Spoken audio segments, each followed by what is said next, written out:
In this video, I'm going to show you how to make sure your master sounds better than your mix. Mastering can change the sound of your mix both subtly and dramatically. In either scenario, you want to be absolutely sure that the changes are positive. In your mastering session, load up an instance of Reference as the final plugin in your mastering chain. Reference should come after your metering plugin, but before any speaker headphone calibration software if you use it. Add the Ref Send plugin to the very beginning of your mastering chain.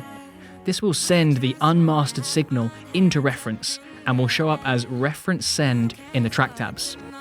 Your mastering plugins will most likely be adding latency to the signal, so you won't be able to jump seamlessly between your master and your unmastered signal. Click the Track Align button in Reference to align your two tracks perfectly so the song plays continuously when you jump between them. The Track Align feature needs a small amount of data to function accurately, so we recommend playing your master from the start of the track, and Reference should be able to pick up all the data it needs within 3 to 10 seconds.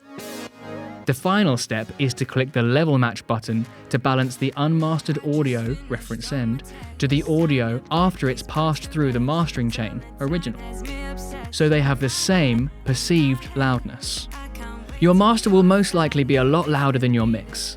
The human ear perceives the frequency spectrum differently depending on how loud the sound is. This can give you the misconception that a loud song has a fuller bass and more clarity in the high frequencies when compared to the same song monitored with less volume. The Level Match button will allow you to compare the two tracks without bias, allowing you to make informed mastering decisions. Now that your tracks are level matched and aligned, you can begin to objectively hear how your mastering has changed the sound of the mix. The first step is to use your ears to ascertain as much information as you can about the changes. Do they feel and sound right? The Trinity display visuals can help validate your conclusions by showing you precisely how your mastering chain has affected your mix. You want to pay attention to how the low-end, mid-range, and high frequencies have evolved.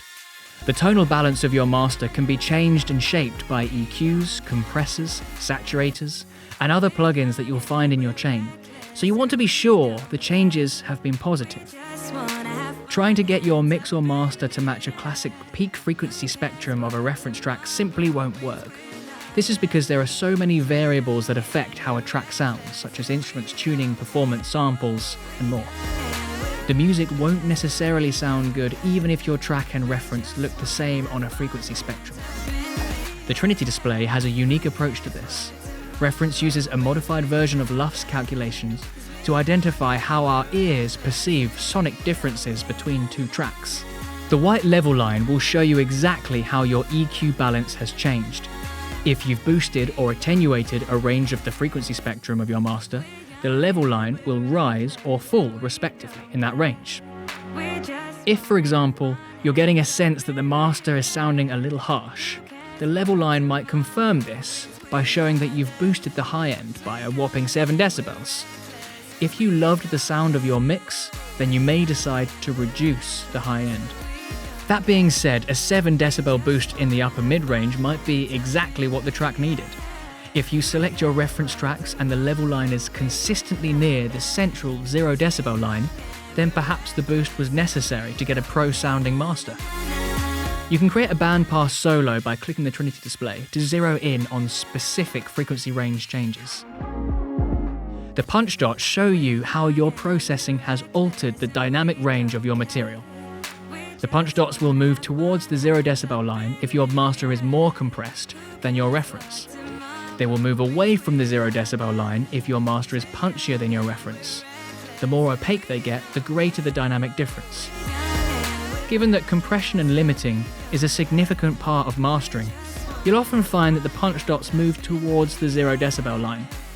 However, if you're going for a more dynamic and open sound, then you'll want to keep the punch dots as transparent as possible to maintain the integrity of your transients and dynamic range.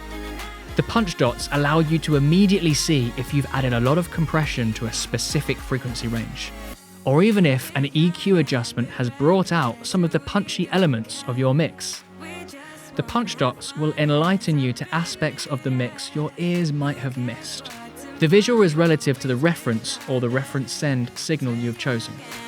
Knowledge is power, but ultimately the choice to act on the information is yours. The stereo width shows you how wide the audio is across the entire frequency range of either the original track you're working on or your reference. When jumping between your master and the reference send signal, you should see a largely similar looking stereo spread. You may choose to mono the low end or to spread the high frequencies in your master for additional clarity. This will all be reflected in the visual, and you can keep track of the changes to the stereo spread you're making. This process may seem like it has a number of steps, but it's straightforward and should become an important part of your quality control during mastering.